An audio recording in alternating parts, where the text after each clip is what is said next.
Welcome to Libertarians Working for You with host Arvin Vora. Our program explains how to solve the most critical problems we face in America today. Unemployment, debt, healthcare affordability, high taxes, loss of personal freedoms, loss of privacy, threats of war, and more. Now, here is your host, Arvin Vora. Welcome to Libertarians Working for You. I'm your host, Arvin Vora. The fact is, most of the interaction you have with government, it's not even with the federal government, it's with the state government. That's where your roads are decided. That's where school and educational regulations come from. So many taxes are set at the state level. With me right now is J.D. Sandy. He's running for Maryland General Assembly in 2018, and we're going to talk a little bit about ways in which we can make the interaction between people in Maryland and people in Maryland's government a little bit better for the former category. J.D., welcome to the show. Arvin, thanks for having me. Happy New Year, everybody. Happy New Year to you as well. Let's talk about the current situation with the General Assembly, and then let's see how we can make that better. First, what's happening right now with the Maryland General Assembly? Well, tomorrow we start our next 3-month session, and I was reading an article from the Baltimore Sun 2 days ago. It was Maryland lawmakers facing budget gap and political warfare. Political warfare, they say, quote, it's not going to be pretty.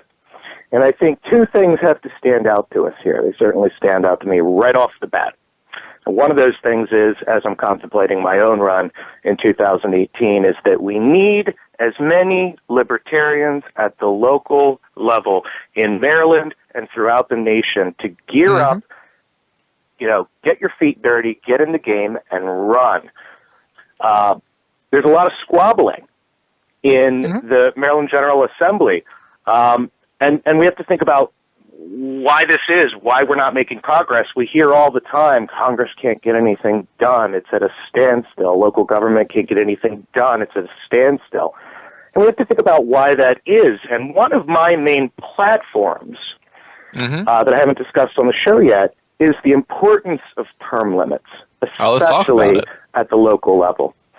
And I think that looking at the kind of crawling pace at which, the Democrats and the Republicans within the General Assembly are actually finding common ground and being able to build bridges, it's important that we as libertarians look at this and say, instead of squabbling over the same things, what is the reason for this? And one of the reasons is,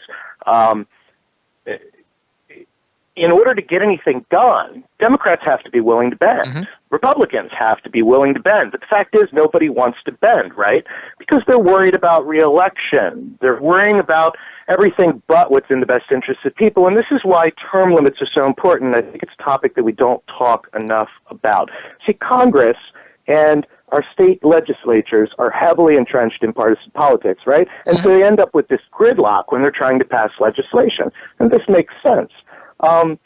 But if we enact term limits, what folks who are in representative positions realize is that the legislation that they're, proposing and, trying to pass and supporting or blocking for their constituents, they're going to be the constituents for whom they're working within an amount of time. And that's not always the case right now. They're heavily influenced by money, by crony capitalism, by lobbyists, by corporations, far more so than they're influenced by the actual people who they are working, on this legislation for, And, I think that, state legislature and Congress and all levels of, locally as well as nationally, a legislature would have an easier time passing legislation and would probably make a more positive difference for the people of the nation if they had limits on the amount of time that they were in. Our founding fathers knew that if you give people enough power for too long a time, eventually it will be corrupted. I mean, this is human nature. And I think we see that, and we see this kind of stall in progress in local government. And, hey, look, it made the headlines of Baltimore Sun in the past 2 days with the session starting up tomorrow. And I just think that that's so important that we get that out there and that also we get as many people from our party in the game. When they ended their session last year, there was a possibility of modest tax cuts, bipartisan tax cuts being discussed this year because I think they were a bit over budget. But as a libertarian, of course, our stance is we go, well, why are we talking about modest tax cuts? So one of my biggest platforms as a candidate in 2018 is that I'm going to propose a sizable tax cut that you will not see a Democratic candidate propose. You will not see a Republican propose. I will propose a 50% state income tax cut. And I think that we can definitely be getting behind that. I mean, oh, absolutely. Now, I hear a lot of arguments. I hear about the old Marodes argument, right? What about Marodes? Well, I have to ask people, have you looked at the budget and where the money is allotted? Do you know the size of the budget? I know when I started into the game, I didn't know. I'm learning as I go. I'm learning that it's about a $40 billion annual budget. I'm learning that about half of it is actually directed towards education, libraries, community colleges, transportation, early childhood through, higher education. Well, there's your half right there. Why aren't we considering options to privatize for people? To come up with, affordable privatized sex or education. Arvin, I know you're a big fan of this. You've talked about Khan Academy. You've talked about Coursera, I think, right? You can certainly speak to this. I don't know. Can you help me understand what some of the private sector options are as far as education goes? Because it seems to me that spending $20 billion in Maryland, for the kind of education we get, it seems to me that it would be much more prudent to put out there, testing that actually test for aptitude and understanding, not sending our kids to school to learn how to pass a test to a set standard. And there are so many different ways. And the really great thing about free market education, and despite people's best attempt, the government's best attempt to shut us down, there's a lot of free market education out there. And some of it is, as you mentioned, free. You don't have to pay it all for it, things like Khan Academy, Coursera. And the big question that I've seen people have is, well, how do you prove your knowledge? If you don't have a high school degree, how do you show what you know? There are actually exams in almost every area. For whether it's math, whether it's something like humanities, engineering. There's so many different exams that allow you to prove that.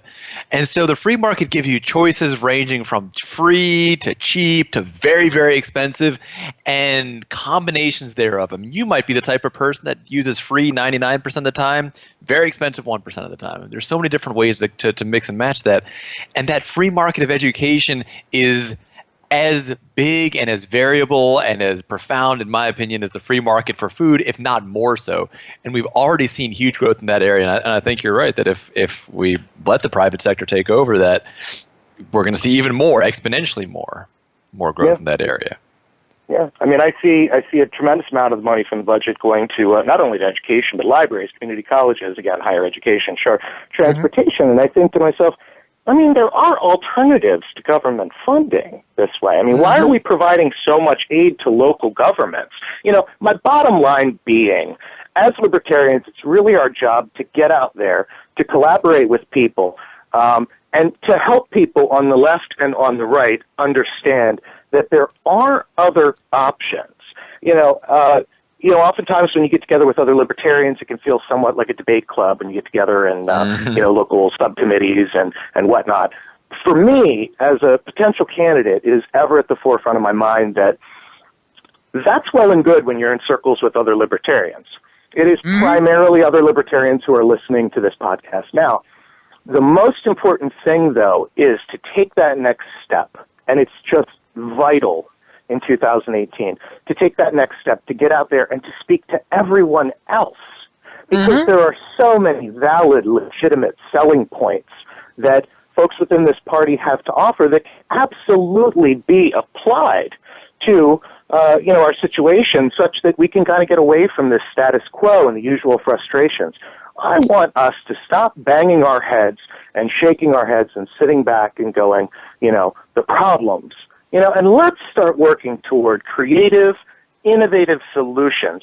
They're out there. We just have to seize the opportunities, but you're not going to see that when you have traditional, bipartisan representation only in, in the General Assembly, for example. You're not going to see that because you have these individuals who, sure, they go up for re-election. I understand all that, but frequently they run uncontested, and they have no term limits. Congress has no term limits. You have congressmen in there 35, 40 years.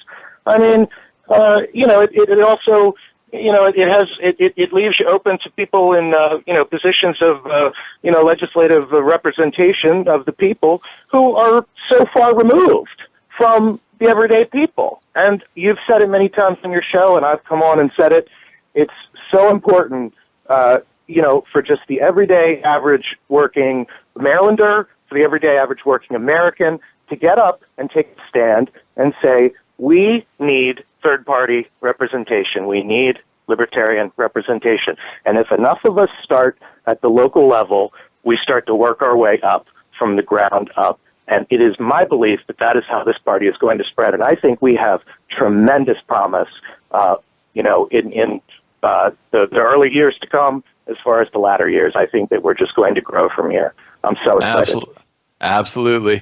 JD, thank you so much for taking the time to be on the show with us today and for sharing your insights. Always a pleasure, Arvin. Talk to you next time. Yeah, we just finished talking with JD Sandy. JD is running for our General Assembly in Maryland. If you want to learn more about him, go to jdforliberty.com. If you want to get involved in your state, if you don't live in Maryland or you want to learn to run for office in your state, please go to lp.org, get connected with your state, and see how you can make a difference in terms of increasing freedom and decreasing government. Right now you're listening to Libertarians Working for You. I'm your host, Arvin Vora. We'll be right back.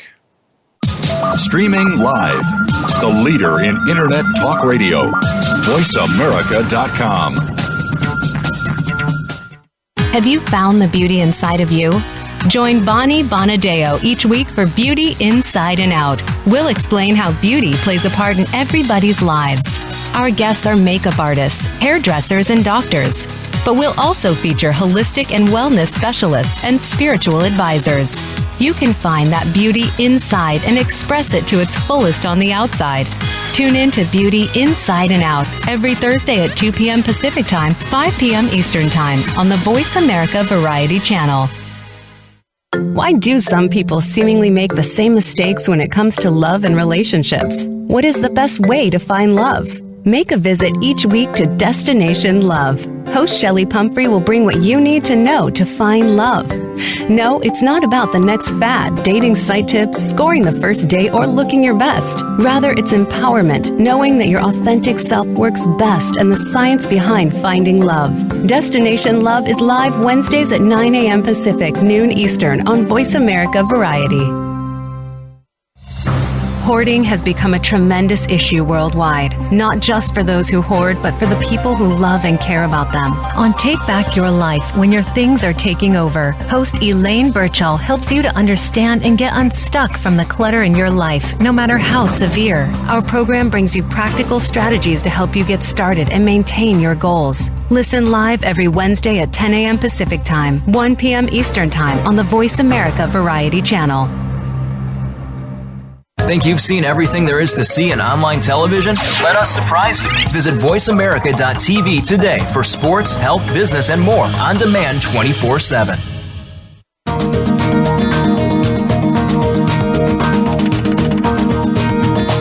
This is Libertarians Working for You.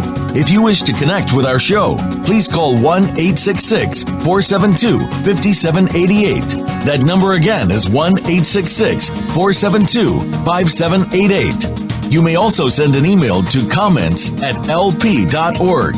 Here again is Arvin Vora. Welcome back to Libertarians Working for You. I'm your host, Arvin Vora. My next guest is Matthew Geiger. He is the chairman of the Carroll County Libertarian Committee. He's the president of the Maryland Libertarian Youth Caucus. He's even the Instagram page manager for LP National. He's done such amazing work over the last years, and we're going to talk about plans for 2017, 2018. Matthew, welcome to the show. Hey, Arvin, how are you? I'm doing pretty good. Let's talk about some of the plans. I mean, I've seen some of the work you've done. I've seen it firsthand. I mean, I've seen the organizing. I've seen you getting different groups together. I've seen the amazing work you've done on the Instagram page. What are some of the plans that you guys have for 2017, 2018? Well, you see, it's kind of hard to work with such a small group to start and try to identify people to join this committee. But, Carroll County is a county that has been faced with adversity politically, economically, socially, et cetera. And so we can identify these people that maybe are disenfranchised by the ruling party, which is the Republican Party, and they have a extremely, very strong hold on the county politics. But if we can pull these people that are actually disenfranchised with not only the Republican Party but the Democratic Party, people that are just upset about the way things are going and the direction of our county, we can pull these people into our party and we can utilize them for 2017 and 2018 and get locals that are really upset about their local issues and their county issues or even statewide issues to run for office. And that's kind of our goal. And then to use these strategies provided by the Libertarian Party statewide, nationally, and through other political experts to run some very strong campaigns, and we're going to be running to win. We're also going to be running to spread the message, but in order to actually change something at the end of the day, we're going to have to win some elections within Carroll and within our local municipalities, and that's how we're going to restore Carroll to what it used to be. And that makes a lot of sense to me. Now, before we continue, there's one thing I want to bring up. How old were you when you got involved with the LP Instagram page? I was 14. Exactly. And see, that's the thing that I hear. We hear from so many people that are like, man, if only I could vote. I guarantee you, without any question in my mind, that Matthew changed more than one vote with the Instagram. I mean, the Instagram page, I don't know if you guys have seen. If you haven't seen the LP Instagram page, check it out. And you can see that is at the very least one vote, but way more than one vote was changed. Through organization, way more than a single vote. It doesn't matter how old you are never too young to fight for liberty. It doesn't matter if the laws say that you individually can't vote. You can get 5,000 other people to vote. You can get people to run for office, as Matthew's already been doing. Well, Matthew, let me ask you this. What are some of the issues in Carroll County? I mean, what are the issues that people are particularly excited about? What are some areas where we can reduce regulation or government or taxes? Fill me in over here. Okay, so as somebody that's in the public education system, I see firsthand the education faults. I've talked to the candidates that are running for school board this cycle in 2016, and I'm trying to equate myself with the majority of people in current Carroll County government to kind of get the inside scoop of what's happening, regardless whether or not I agree with what their policies are. However, like I said, education is a major issue. Just on Sunday, headline of the Carroll County Times was that there was elevated amounts of lead and copper found in our water that we all drink within our schools. I think it was about 26 schools within Carroll County, which is out of about the 40. So that's over half of the schools contained elevated amounts of copper and lead. So education is an issue because it also extends beyond the lead issue. It goes to the wages and things like that. Carroll County claims to have a 3.9% unemployment rate, but you have to think about the kind of employment options that we're providing. Carroll County's highest employer is our school system, but it's also one of the most, I guess it's one of the highest, it's failing essentially within Carroll County. A lot of the teachers are not receiving the kind of wages they were promised. The teachers are cycled through every couple of years in order to make room for new ones because they can't afford the older teachers. And they're just kind of trying to get the older, more experienced teachers that actually know how to teach or have been experienced in teaching to get out of the education system so they can afford newer, inexperienced teachers. Besides education... one thing I definitely want to add. There's one thing I definitely want to add to that because, I mean, what you're saying is true. Every other business on earth that I've ever heard of always wants to keep the people who are more knowledgeable because, I mean, it's just for the obvious reasons. A senior coder in a computer thing is worth 10 junior coders. A senior partner in a law firm is worth 10 junior partners. Wherever you look, the person who's more experienced is more valuable. And one issue is sometimes they're more expensive. And even private sector companies will sometimes prefer younger employees who are less experienced because they cost less. That's true. But right now, what you're seeing is this. You're seeing programs like Common Core that experienced teachers, they know how stupid that is. It's not just a private sector thing. Public school teachers know how dumb that is. and they are the ones who have the experience and the confidence to fight it. The younger teachers are often, more easily kind of swayed and pushed around just because they haven't been around as long. So I think there's definitely two parts to forcing out old teachers. It's the maybe cause, but it's also, if you're trying something stupid, you don't want people who have a smarter idea to stick around. No, and I want to kind of extend upon that for a moment there. Sure. Recently, our state delegates and our state senators from our district and our county went to one of our local middle schools, and, all the middle school bands started playing music. They came on stage, they announced that they had some great park scores, stuff like that. And I'm thinking to myself, if you know this is an issue and you have the platform to change it, what are you doing? I mean, you're not using your platform properly. If you want to bring education back to Carroll and you want to bring education back to the local level, you do everything you can tooth and nail at the state level to try to get out of all the federal programs that the federal government's been imposing. You try to get rid of all the Race to the Top grants. You try to get out of Common Core, out of Park, out of all these tests and all these bureaucratic regulations that are imposed upon states that they're able to be opted out of. And Maryland has decided not to do so.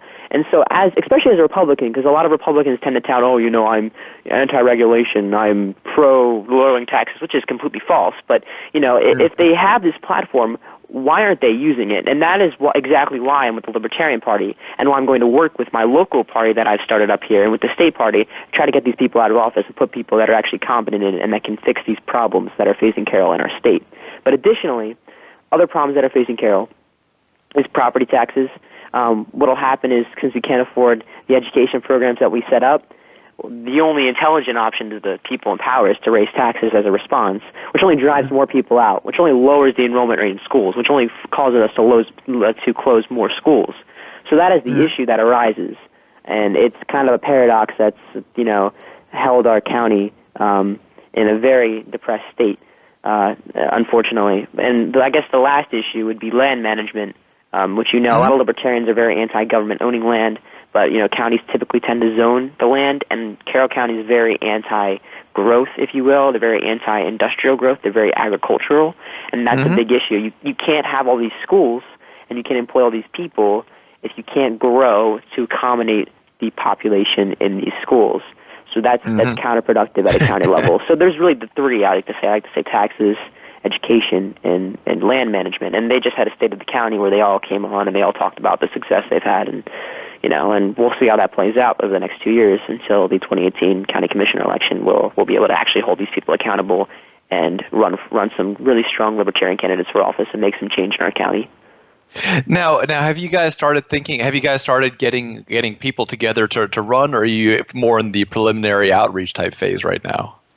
I have been identifying people for municipal offices in 2017 because the cycle ends in May. The elections are in May. So I have people kind of outlined for certain towns. I've gotten together with them. We've started designing our campaign platforms and things like that. We've getting ready to go down to Annapolis to get the nomination for the Libertarian Party, even if it is a nonpartisan race. So that's kind of what I've been doing on the local elections, the scale for 2017. I have candidates kind of picked out. I'm still working on getting a few more people. So if you live in Carroll County and you'd like to run for local office, there are about 9 municipalities that have town council elections in 2017. Feel free to contact me, and we'll set that up. But that is what I'm working on right now. And then for 2018, I'm picking out people. Like we're getting Jason Wonder to run again for District 8. And I'm going to be working with J.D. Sanding like you had on earlier, and with Sean Quinn for governor. So I've already kind of picked people out for 2017. I have a few more slots open, and we're going to start working with that. And we started developing these campaigns, and these are going to be campaigns to win. It is not hard to win a municipal election. The highest vote total in a municipality in Carroll County in 2015 municipal elections was 719 votes, and the lowest total in a municipality was only 33 votes. So if you get your family to vote for you, essentially, that you can win some of these elections. So that's kind of what we're going to be going for here, and we have the potential to make some serious change this year, next year, and so on and so forth. What's really important about that is, and this I think is something that people don't really realize, is you interact with your town council much more than you interact with the federal government. That's the fact. I mean, most of the things that you're going to bring up, most of the new changes, most of the annoying laws, most of these regulations, those are local things. It's not like the State Department is telling you what you can and can't do with your lawn. It's your local municipality. And those are the types of changes that can happen. And so many libertarians across the country have made changes at that level that have dramatically affected the way people live their lives. Exactly, and I 100% agree with you. And prior to 1913 specifically, the only real interaction that the people in their local constituency had with the federal government was just the mail. And of course, now it's kind of grown to something larger, but still, there isn't a whole lot of interaction, like you mentioned, between local citizens and their federal government, and sometimes as far away as 3,000, 4,000, 5,000 miles people are from Washington, D.C. So it's extremely important to get active with your town council, because that's how you make change for yourself and your people right there.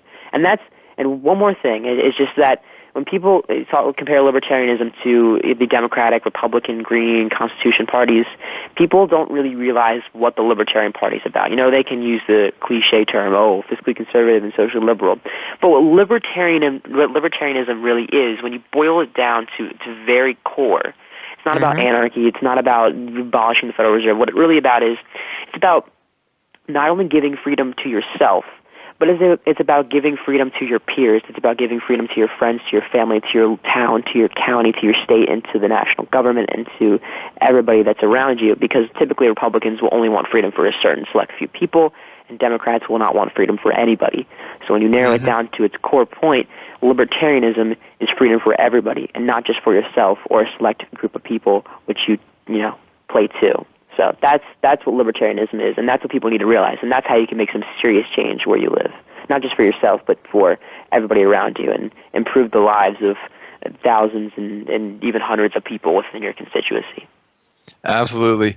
Matthew, thank you so much for taking the time to be on the show today. But before you go, do you guys have a website, Facebook page, something like that for people who are interested in getting involved?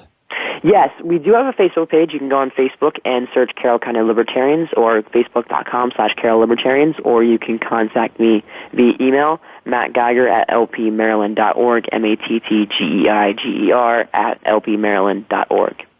Awesome. Guys, just finished. All right, you too. Guys, we just finished talking with Matthew Geiger. He's done so much amazing work. Carroll County Libertarian Committee Chair, worked on the National LP Instagram page. I mean, I could go on and on. He's the chair for the Maryland Libertarian Youth Caucus. Done major work for them. That's an amazing amount of work. And and when he got started, he wasn't even old enough to vote. I mean, think about that.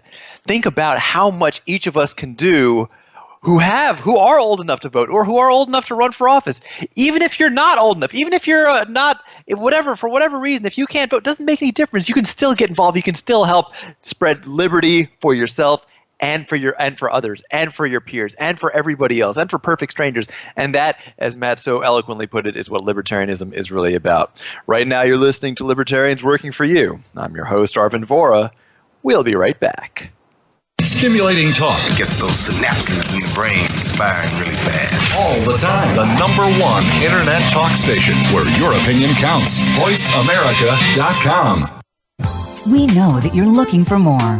You want a more fulfilling life and don't know how to free yourself from the proverbial rut. Tune into Wake Up and Listen with co-hosts Don Burnett and Dr. Don, with engaging discussion and some fun too. Don and Dr. Don will help you bring harmony into your life, improve your relationships, release those fears, and get you unstuck. Wake Up and Listen can be heard live every Wednesday at 8 p.m. Eastern Time, 5 p.m. Pacific Time on the Voice America Variety Channel. Are you a pet parent? If so, you'll want to stay up to date on the latest tech gadgets and advances for your canine or feline friend. With a ton of apps, websites, tech toys, and more, you'll want to be in the know when it comes to the real treasures and the duds. For that information, listen for Pet Lover Geek with host Lorian Clemens. We test and discuss what's hot and what's not on the pet front, so you'll be better informed. Tune in Saturdays at 10 a.m. Pacific, 1 p.m. Eastern on Voice America Variety. What makes a great leader? Most have a vision, one that starts beyond the resources available and continues from that point into developing a solid plan, organization, and company.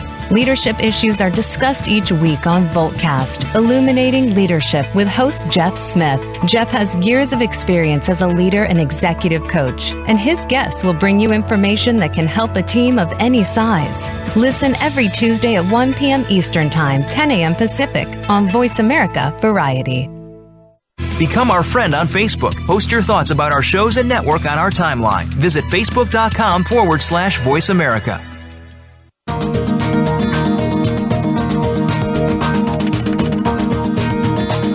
This is Libertarians Working for You.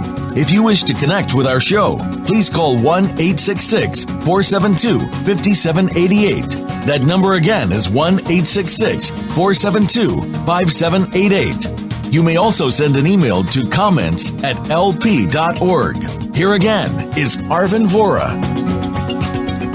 Welcome back to Libertarians Working for You. I'm your host, Arvin Vora. We all hear that marijuana is safer than alcohol. And it's probably true. I mean, if you look at whatever data you look at, it really seems that marijuana is safer than alcohol. But let me tell you this, even heroin is safer than the drug war. Today, you have drug businesses that cannot settle disputes the way everyone else does. Listen, any business, any customer is going to occasionally have a disagreement. There's going to be disagreements. You have disagreement between businesses. You have disagreements between customers and businesses. And today, the free market has handled it so well, handled those disputes so well, that forget about violence. We don't even bother to go to court. You buy a thing online, you don't really like it, it's not what the seller said it was, just contact Amazon, you contact eBay, you say this wasn't what we wanted. They take care of it. Worse, if in the most extreme cases, in the rare extreme cases, you might call your credit card company and say, listen, I paid for this thing, I didn't really get that, I don't think this was the right charge. And the credit card company will take care of it for you. We've learned to settle disagreements so well in the free market that we hardly ever even go to court. We hardly ever go to court. You have a disagreement with somebody, you say, listen, let's say it's a small business, let's say you paid in cash. You might say, listen, I don't think you treated me right. But if you do treat me right, I think that I might, want to change maybe my reviews. Or if you treat me wrong, then maybe you'll put a review on Yelp, and other people will look at Yelp, and that means that the businesses that are inclined to cause problems, people don't really go there as much. The free market has now gotten to the point where not only do we not need courts to settle disputes, we don't even get to the dispute level. You want to hire a plumber, you want to go to a restaurant, you want to hire somebody to make you a shelf. You look at their reviews and you say, all right, this doesn't really sound too good, or all right, this sounds great. You don't even get to the dispute level. When you do get to the dispute level, you call your credit card company. In these extreme cases, once in 10 years, you'll go to small claims court, and maybe once in your lifetime, you're going to go to full not small claims court. But drug business kids, they're not allowed to use any of those. That's the thing. If you buy marijuana on eBay and you call it and you don't get the marijuana you like, or you buy heroin on eBay, you don't get the heroin you like, you can't just call eBay. You can't just report the issue and say, I wasn't happy with this. Because eBay is not literally allowed to help you with that. They are legally not allowed to help you avoid a violent dispute. You can't take that disagreement to court. The courts can't help you with that dispute. You can't call Amazon. You can't call your credit card company. If you call your Visa card company, they're not legally allowed to help you. They can't do anything about that. The only thing you're allowed to do if you have a disagreement is violence. That's it. Your choice is violence or nothing. Realistically, even with that, such is the nature of most people that they usually choose nothing. Most people who have some kind of an issue with some sort of a drug business that didn't go exactly perfectly usually don't do anything. Most people are saying, listen, I would rather do nothing than get involved in violence. But the only option that's there is violence. You've taken away all the normal ways to settle disputes. And the free market, we are so good at settling disputes. We're the best at. We're so good at settling disputes, we prevent the disputes. But we don't let drug businesses use that. So they use violence. And here's the good thing. If we ended the drug war today, say right this second, got rid of made all drugs legal, defunded and shut down the DEA, then if we shut it down today, then not by tomorrow, but by later today, all the drug-related violence would be gone. There'd be no reason for it anymore. People who disagreed in the drug business, as people disagree sometimes in every business, just settle their dispute the way all other business people and customers settle their dispute everywhere else. Somebody would get a shipment that they thought was going to be pure cocaine, turned out to be 85% pure. What are they going to do? Maybe they'll call eBay. Maybe they'll call Amazon. Maybe they'll call their credit card company. Whatever they'll do, they'll find some worst case scenario, they'll take it to court. But they're not going to take it to the streets. They're not going to be innocent bystanders. When you walk by even a courtroom, you're not worried about your kid being hit by a stray bullet. You're not worried about yourself being an innocent bystander just because you happen to be in the wrong place. Human beings can settle disputes without violence, but you can't ban that. You can't make that thing illegal because then they're going to settle disputes with violence, and nobody wants that. Now, here's the other good thing, because there's an epidemic going on right now of these almost random overdoses. People just overdosing on heroin or other drugs just out of the blue. Never had an overdose, all of a sudden they're dying from overdose. But why is that happening? In fairness, that happens with people have aspirin overdoses from time. You can theoretically overdose on almost anything. Theoretically, you can overdose on vitamin D. You can overdose on, if you want to overdose, you can overdose. But why are these random and unintentional overdoses happening? Here's why. You never know the purity of street heroin or street cocaine. You don't know if this white powder you've gotten is 10% pure or 99% pure. And the thing is, if you're used to something being 10% pure, and one day there's some change somewhere down that supply chain, you're used to it being 10% pure, for some reason it's 30% pure. Someone's trying to be more honest, maybe. Somebody's trying to do something good in the drug business, trying to be more, sell a purer product, trying to do the right thing as far as the drug business goes. But all of a sudden, now that means your dose is 3 times higher than what you thought it was going to be. And that's why we're getting these accidental overdoses. The other good thing about the free market is we're really good at regulating the amount of a thing that we sell. When I buy, for example, an iPad, if I order an iPad from Apple or Amazon or anywhere, you know what I get in the mail? I get an iPad. I don't sometimes get a tenth of an iPad and sometimes 50 iPads. I get one iPad. And that's not just with iPad. That's with pretty much anything. If I buy myself a pound of ice, or say a liter of isopropyl alcohol, guess what I'm going to get? A liter of isopropyl alcohol. It's not sometimes going to be a tenth of a liter mixed with water or sometimes 50 liters pure. It's going to be exactly what it says. Why? Well, 1, that's just good business. 2, people don't want to get sued. If somebody's expecting something to be 99% pure and they get something that's 2% pure and they use it in a way that requires 99% purity, disinfecting, etc., they're not going to be too happy. And that's where a lot of lawsuits come from. So we're talking about literally getting rid of this overdose epidemic. Will some people still overdose? Probably, because some people still overdose on aspirin. You can overdose on anything. But I'll tell you this, there's going to be a lot fewer people doing accidental, random, unexpected overdoses. Because they know what they're going to be getting. So not only are we getting rid of violence, getting rid of accidental death, these accidental overdose deaths.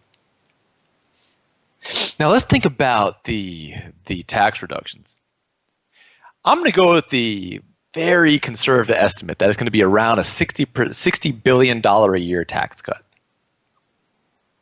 That's the very, very conservative estimate. Now, that $60 billion a year doesn't take into account the value of human life. It doesn't take into account the value of medical care of people who get randomly shot. They were just walking down the street. They got shot because somebody missed. It doesn't include that. $60 billion a year. You know what that is? That's about the amount that we right now spend on welfare. It would be literally like shutting down all welfare and getting a tax savings, but we're also getting rid of the violence and all that kind of stuff. It is a humongous amount of money. And where does that money go? Well, people are probably going to spend it. They'll spend on consumer goods. They'll buy education. Maybe they'll support charity or the arts, leisure, entertainment. They'll travel. And when they spend that money, guess what happens? They're spending it somewhere. It's going to help businesses. We're talking about a $60 billion stimulus, but not one of these nonsensical government stimuluses that are used for stupid things. We're talking about a $60 billion stimulus where people will use it for what they think is a good idea, for what they want. That's going to help the businesses that are actually making the things that people want. I mean, I'm not even. It's hard to quantify some of the softer things, but they're real.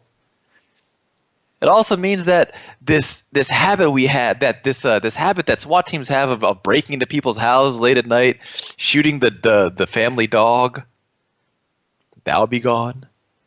And before you say, well, only deadbeats have that happen, no. One of the Maryland mayors had that happen. They weren't even at home.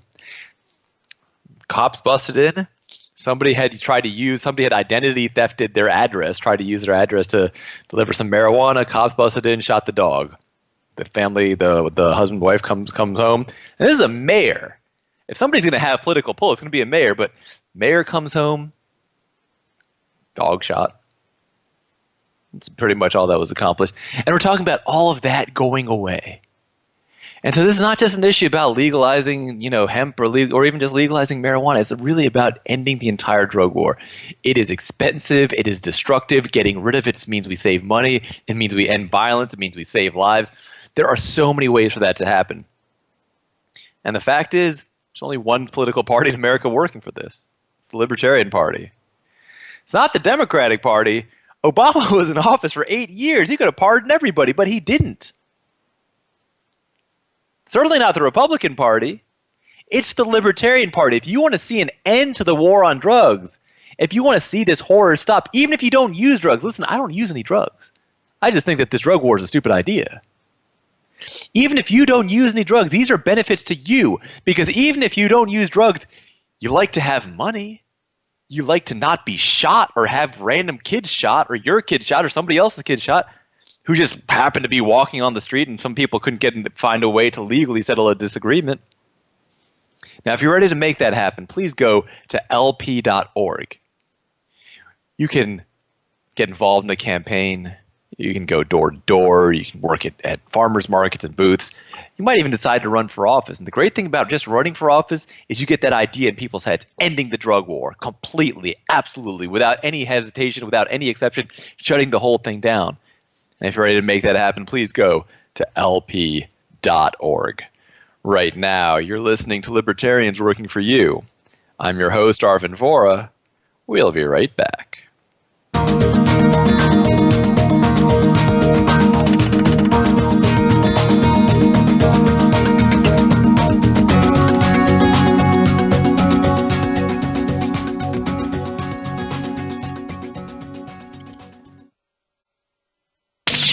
The Internet's #1 talk station. #1 talk station. VoiceAmerica.com. Tune in each week for Monica Phillips and Powerful Conversations. This is a thought-provoking show for business people, leaders, and entrepreneurs. We'll feature today's thought leaders and industry trendsetters from across several locations and industries. Give yourself permission to be inspired and live a fulfilling life. Be sure to listen to Powerful Conversations, live every Tuesday at 9 a.m. Pacific Time, 12 noon Eastern Time, on the Voice America Variety Channel. Where are you getting your advice on buying, selling, or maintaining your most important asset, your home? Is it from a reality show on cable TV, a comparison website, or are you just flying by the seat of your pants and gut instinct? Stop now before you make another move. Tune into Real Estate Today with host and realtor Deb Tomorrow. You can't afford to play guesswork when it comes to your new or existing home. Listen every Tuesday at 3 p.m. Eastern Time, noon Pacific, on Voice America Variety. Follow us on Twitter at VoiceAmericaTRN. Get the lowdown on guests, new shows, and your favorites. That's VoiceAmericaTRN.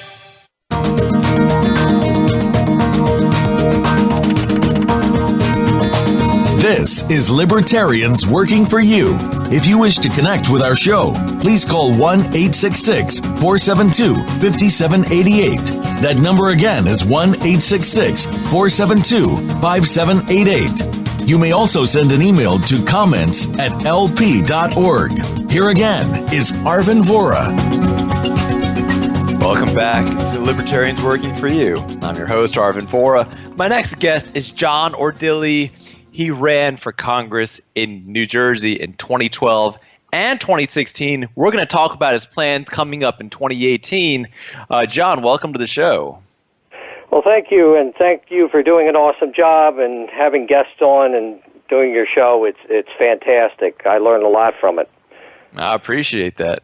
Let's talk about some of the issues. Let's talk about some of your plans. First of all, right now in Jersey, what are some of the areas in which you see government going too far, in which you would want to kind of rein it back a little? Well, I need more than 15 minutes, but I'll just give you a little demographics. One, I run in the 2nd District in New Jersey, which is like the southern quarter of the state. So we go from Rowan University across to just south of Long Beach Island and down to Cape May Point. And one of the cities in the 2nd District is Atlantic City. Everybody knows that, down to Cape May Point out to Rowan. Mm-hmm. One of the problems, whether it's a local level in Northfield, my home city, of only being able to cut down 2 trees a year on your own property, to the government takeover of the city of Atlantic City. Mm-hmm. It's ripe for picking. There is government intrusion in every part of our lives as a resident of, a lot of people call it New Jersey-stan. You know it is New Jersey. So there's a lot to talk about. You pick. Let's talk about. I want to talk a little bit about some of the regulations on small businesses or large businesses or taxation or any of those areas, because I know that you guys have a lot of pretty outlandish ones up there. Well, we do. For instance, today, Glenn Straub was going to go before the Casino Control Commission to try to be licensed so he can open up his new casino. Now, as you know, the casino industry in New Jersey has been in a decline, with several closing over the last couple years. This man wants to open a casino that had been closed down, the Formal Rebel. Between the city in an argument on how to power a closed casino so it doesn't literally rot on its foundation, it had its own private generator, generating station, which closed down. So he wanted to bring in generator trucks to keep it up to code. They wouldn't let him do that. He wanted to open partially and do a soft opening with certain restaurants, certain hotel rooms, part of a casino. They wouldn't let him do that. The fire inspector was giving him a hard time about code inside the building, and this is a building that had already been inspected previously when it opened the first time. There is a line a mile long waiting to have him trip over them on the way to the finish line of getting it open. This is the type of situation you're up against, short of the tax structure in the state. Okay. That alone, the regulations, different from taxation, is overbearing.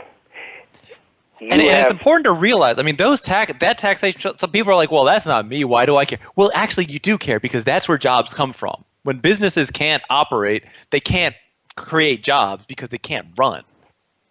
So it's important to realize that's something that affects, like, everybody. Even if you're not even if you're not trying to open a big business on your own, you probably want a job. Well, yes, you do. And what the New Jersey legislature did just 2 months ago was vote for a 23-cent a gallon gas tax increase in the state, which they don't realize that when you increase the gas tax, That affects everything, from the price of a pizza to items in the grocery store.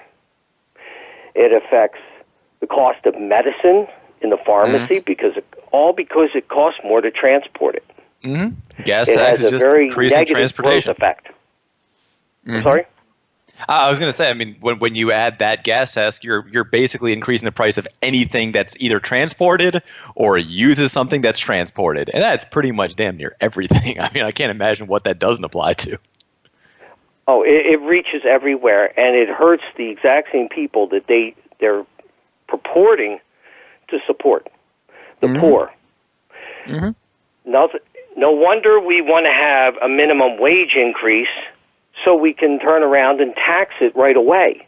Put it in one hand, take it out of the other while you're reaching in their wallet. Put it in their one hand, take it out of their wallet.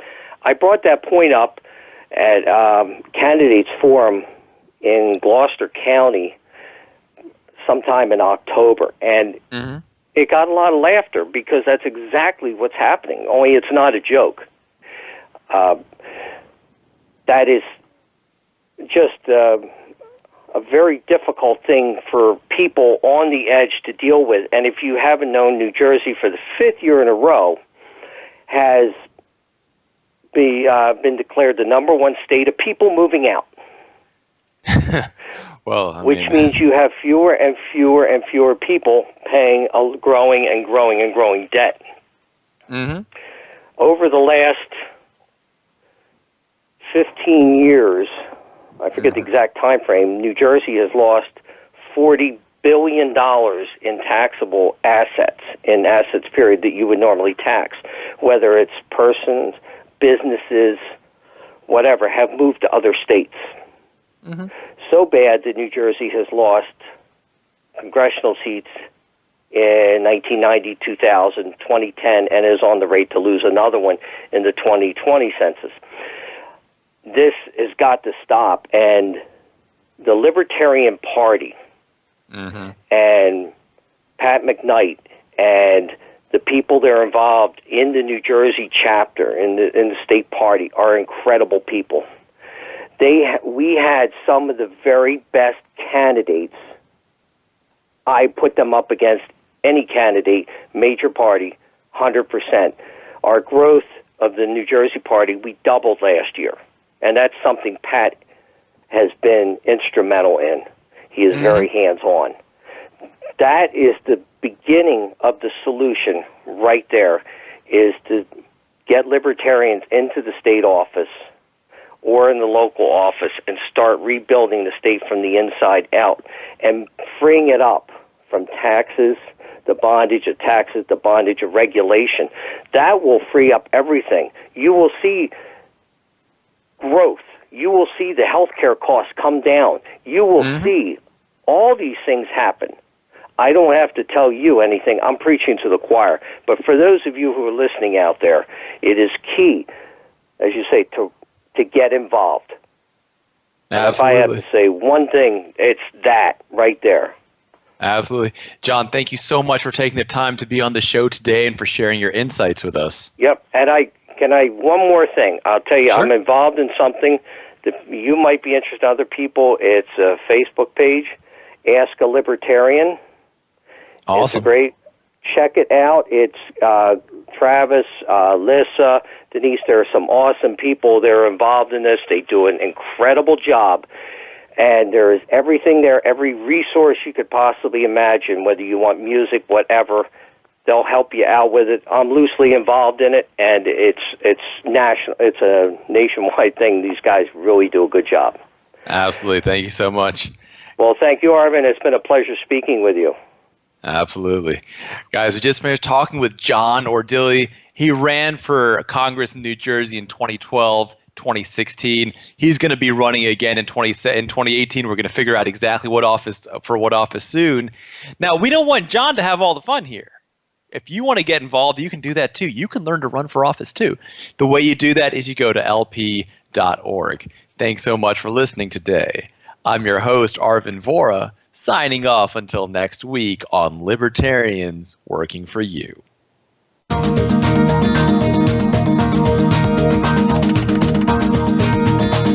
thank you for tuning in to Libertarians Working for You. Please join Arvin Vora again next Tuesday at 5 p.m. Pacific Time, 8 p.m. Eastern Time on the Voice America Variety Channel. We hope you have a great week.